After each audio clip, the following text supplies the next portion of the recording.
I still remember the exact second my thumb hovered over the lock code button and I chose silence instead of surrender.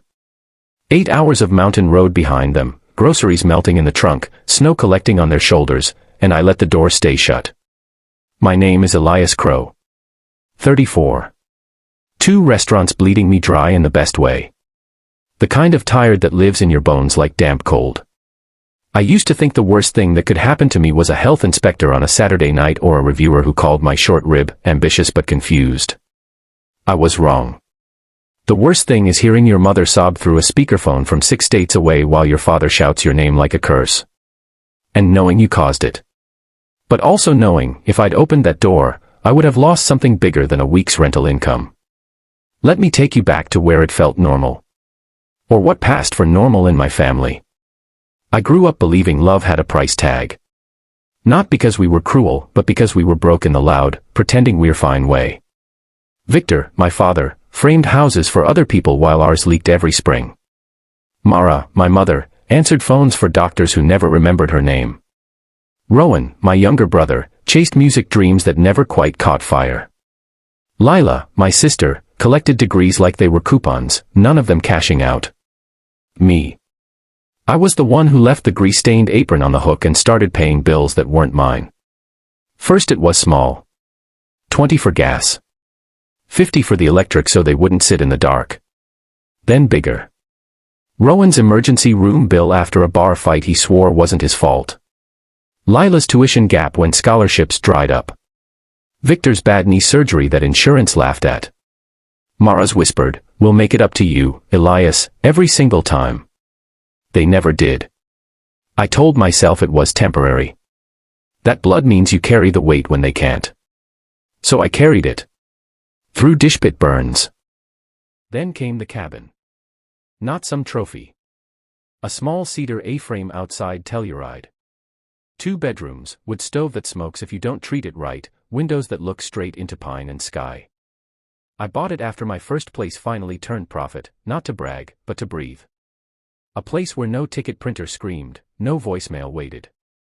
When I wasn't there, a management company turned it into short-term rentals. The income kept the mortgage from eating me alive. I kept it quiet. Told almost no one. Until an algorithm betrayed me. My cousin saw the listing, screenshotted it, sent it to Mara. Within hours the family chat exploded. "Is this yours? Wow, fancy. Must be nice." Then the call. Mara's voice, bright and wounded at the same time. "Why didn't you tell us you bought a second home?" "It's not a second home. It's an investment. And a quiet place." Victor in the background, "Family doesn't hide good news, son." That word again. Family. They started small. Hints. Jokes at holidays. "When are you inviting us to the mountain palace?" I gave the polite answer, "If the dates line up and it's not booked, sure. Just ask ahead." They heard, "It's yours whenever you want." Then came the Sunday dinner that broke something inside me. I'd just pulled a brutal brunch shift, hash brown grease still under my nails, shoulders knotted. Their dining room smelled like pot roast and guilt. Mara slid her phone toward me mid-bite. "Look what we booked for our 40th. A screenshot of my own cabin listing. Their friends tagged. Caption already drafted, asterisk celebrating 4 decades in our son's beautiful retreat. So grateful. My fork stopped. "You booked it." "We reserved the week," Victor said, cutting steak like the conversation was already over. End of the month. Romantic. Maybe the Millers join for a nightcap. "Did you check the calendar with me?" Mara laughed lightly. "Elias, it's your place. We're not strangers. There's already a family booked that week. Paid in full." Victor waved it away. "Cancel it. Give them a gift card to one of your restaurants. They'll understand." I stared at the grain in the table. Felt the old script rising, nod, fix it, keep peace. But something hotter burned underneath. "No," I said. Quiet. Final. The room went still. Mara's smile cracked. "What do you mean, no?" I mean, I'm not canceling paying guests so you can surprise anniversary in my house without asking. Victor leaned forward. After everything we've done. Don't. My voice sharper than I meant. Don't do the "after everything" speech. I've heard it. I've paid it. Mara's eyes filled. You're choosing money over your parents' milestone. I'm choosing boundaries over entitlement. Lila muttered, Jesus, Elias. It's not that serious. Rowan just stared at his plate. I left early. Drove home replaying every time I'd bent. Every wire transfer labeled help. Every free meal comped while they invited half the neighborhood and called it supporting the business. That night I stared at the management app. The booking glowed green, confirmed, Hargrove family, 7 nights. I could still fix this the old way. 1 text. 1 override code. Peace restored. Instead I called Amy at the management company. Change in access protocol, I told her. Effective immediately. No entry without a matching reservation name. No exceptions. If anyone claiming relation shows up, especially my parents, deny access. Politely. Then call me. She paused. You sure? I've never been more sure. The days crawled. Mara sent Pinterest boards, hot cocoa recipes, fireplace playlists. Can you stock the good towels? I didn't answer. Victor left voicemails, we raised you better than this. I listened once. Deleted the rest. Then the anniversary week arrived. I buried myself in service, expo window slamming, tickets flying, line cooks cursing in 3 languages. Kept my phone face down. Until 4:47 p.m. 3 missed calls. Mom. Dad. Management. Then the text from Mara. Code isn't working. We're outside. Snowing hard. Groceries in the car. Send new code please. My thumb hovered. I could still fold. Say it was a glitch. Let them in. End the war. Instead I typed.